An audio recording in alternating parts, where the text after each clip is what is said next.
नमस्कार, आप देख रहे हैं UP India live TV news. देश प्रदेश के ताजा तरीन समाचारों के लिए देखते रहें निष्पक्ष, निडर, बेबाक आवाज के साथ UP India live TV news. अब समाचार विस्तार से। आजाद भारत की अब तक की सबसे बड़ी नहर परियोजना सरयू नहर परियोजना को माननीय प्रधानमंत्री द्वारा 11 दिसंबर को राष्ट्र को समर्पित किया जाएगा। प्रधानमंत्री के कार्यक्रम की तैयारियों के संबंध में मंत्री जल शक्ति डॉक्टर महेंद्र सिंह द्वारा कलेक्ट्रेट सभागार में मंडलीय व जनपदीय अधिकारियों के साथ बैठक की गई। 9 जिलों बहराइच, गोंडा, श्रावस्ती, बलरामपुर, बस्ती, सिद्धार्थनगर, संत कबीरनगर, गोरखपुर व महाराजगंज से होकर गुजरने वाली 318 किलोमीटर लंबाई की 9,802 करोड़ की लागत से निर्मित आज़ाद भारत की अब तक की सबसे बड़ी परियोजना का लोकार्पण 11 दिसंबर को प्रधानमंत्री द्वारा किया जाएगा। इस कार्यक्रम का स्थल, वाहन पार्किंग की व्यवस्था, पानी के टैंकर की व्यवस्था, हेलीपैड व्यवस्था, कोविड हेल्प डेस्क, एम्बुलेंस की व्यवस्था आदि के संबंध में संबंधित अधिकारियों को आवश्यक दिशा निर्देश दिए गए। लोक कल्याणकारी योजनाओं के लाभार्थियों को कार्यक्रम स्थल पर लाए जाने का निर्देश संबंधित अधिकारियों को दिया गया। माननीय मंत्री ने कहा कि प्रधानमंत्री के प्रस्तावित कार्यक्रम को देखते हुए जनपद में 1 सप्ताह का विशेष स्वच्छता अभियान समस्त नगरपालिका, नगर पंचायत, ग्राम पंचायत में चलाया जाए। कार्यक्रम स्थल पर सभी आवश्यक व्यवस्थाएं पूर्ण किए जाने के लिए एक नोडल अधिकारी नियुक्त किए जाने का निर्देश दिया गया, जिनके द्वारा कार्यक्रम स्थल पर लगातार उपस्थित रहकर सभी व्यवस्थाएं देखी जाएंगी। माननीय प्रधानमंत्री व माननीय मुख्यमंत्री के नेतृत्व में आज़ाद भारत की सबसे बड़ी परियोजना का कार्य पूरा करने का कार्य किया गया। सरयू नहर परियोजना के लिए घाघरा, राप्ती, बाणगंगा, सरयू व रोहिणी नदी को आपस में जोड़ा गया है। बैठक के पश्चात कार्यक्रम स्थल हसुआ डोल का निरीक्षण किया गया और अधिशासी अभियंता PWD व अन्य संबंधित अधिकारियों को आवश्यक दिशा निर्देश दिए गए। प्रधान संपादक CB मणि त्रिपाठी, सह संपादक माधुरी भट्ट के साथ ब्यूरो चीफ बलरामपुर की रिपोर्ट।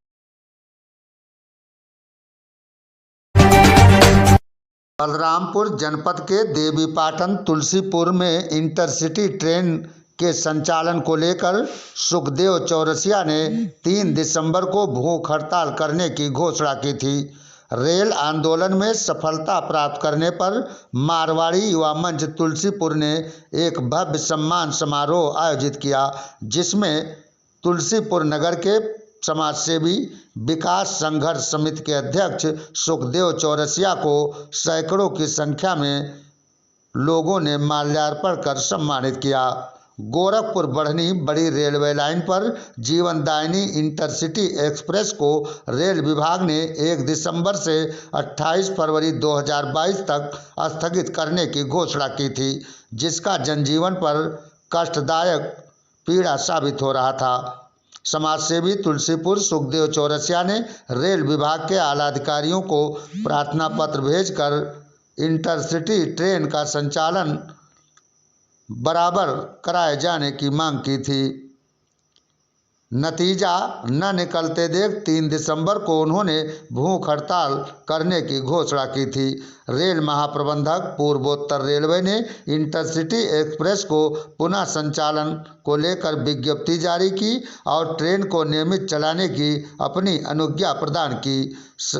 सम्मान समारोह में अरुण देववार, बनारसी लाल मोदनवाल, मीर शाह, मुजीब अलवी, अशोक गोयल, पंकज शुक्ल, फराज तालिब, अनिल लाठ, रवि अग्रवाल, विक्रम लाठ, राजकुमार जायसवाल, अजय गुप्ता, जितेंद्र गुप्ता, रुद्रेश विक्रम सिंह, बाबुल चक्रवर्ती, मिथिलेश, ओम प्रकाश चौरसिया, इसरार, केसरी शुक्ला, दिलीप कुमार एवं कार्यक्रम संचालक पंकज कनोडिया सहित सैकड़ों की संख्या में गणमान्य नागरिक मौजूद रहे।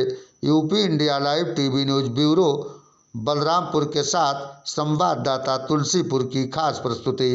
जो आपके नेतृत्व में 3 तारीख को रेलवे परिसर के सामने घोषणा की गई थी कि ट्रेन को लेकर आप सफलता भी प्राप्त कर लिए हैं, और आप रेलवे विभाग के या प्रशासन को आप क्या कहना चाहते हैं? देखिए, सफलता का श्रेय मैं रेलवे को नहीं दे रहा हूँ, मैं आम जनमानस को दे रहा हूँ। आम जनमानस ने पूरी तत्परता, पूरी समर्पण के द्वारा मेरे साथ मेरे कदम से कदम मिला के चले, हर मोड़ पर सहयोगी बने रहे। इस जीवनदायिनी ट्रेन है, इसके लिए सबसे ज़्यादा लोगों वो यथावत हो जाए, यही हमारी मांग है। अब मैं मीडिया बंधुओं से अपील कर रहा हूँ कि पुरजोर ढंग से इस बात को आप भी उठाइए। आप भी नागरिक हैं, आप मीडिया से जुड़े जरूर हैं, लेकिन पहले आप नागरिक हैं, आप भी यात्रा करते हैं, आपको भी दिक्कतें आती हैं, इसलिए आप हमारे साथ कदम से कदम मिला के चलिए और पूर्ण सहयोग दीजिए। रेल विभाग के कान में जो तेल पड़ा हुआ उसको निकालिए, ताकि रेल विभाग अपने निर्णय पर पुनर्विचार करे और पुनर्संचालन करे ट्रेनों का।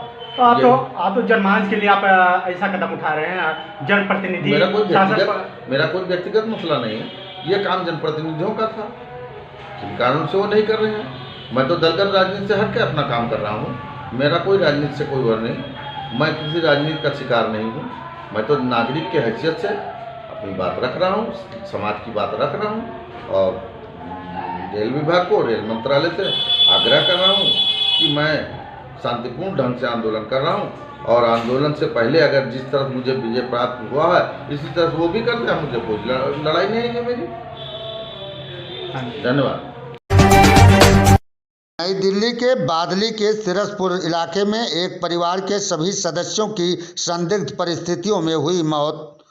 पति फांसी के फंदे से लटका हुआ मिला, 2 बच्चे और पत्नी की भी संदिग्ध परिस्थितियों में मौत। पुलिस के आला अधिकारी मौके पर जांच में जुटे।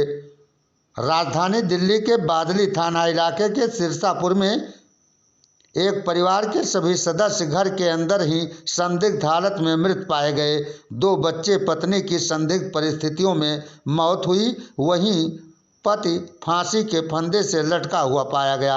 आसपास के लोगों ने पूरे मामले की जानकारी पुलिस को दी, जिसके बाद पुलिस मौके पर पहुंची और पूरे मामले की जांच में जुट गई। अभी तक स्थिति साफ नहीं हो पाई है कि इन लोगों की मौत कैसे हुई। ये पूरा मामला आत्महत्या का है अथवा हत्या का है या फिर इसके पीछे और कोई वजह है, ये पुलिस जांच का विषय है। बावजूद इसके पुलिस के आला अधिकारी मौके पर मौजूद और पूरे मामले की जांच में जुटे हैं।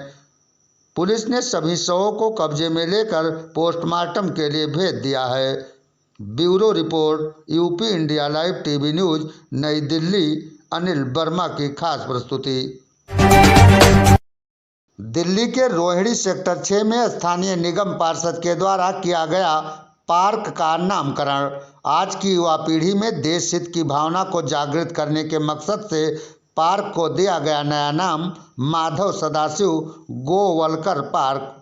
राजधानी दिल्ली में अगले वर्ष होने वाले निगम चुनाव को लेकर अब कुछ ही समय शेष हैं। ऐसे में दिल्ली के विभिन्न क्षेत्रों में अब नारियल फोड़ कार्यक्रम भी तेज हो गए हैं। जगह जगह जनप्रतिनिधियों के द्वारा नारियल फोड़ कार्यक्रम आयोजित किए जा रहे हैं। इसी कड़ी में उत्तरी दिल्ली नगर निगम के वार्ड 25 के अंतर्गत रोहिणी सेक्टर 6 स्थित B2 B3 के पार्क का सौंदर्यीकरण करते हुए स्थानीय भारतीय जनता पार्टी के निगम पार्षद कनिका जैन द्वारा पार्क का नामकरण कर कार्यक्रम किया गया।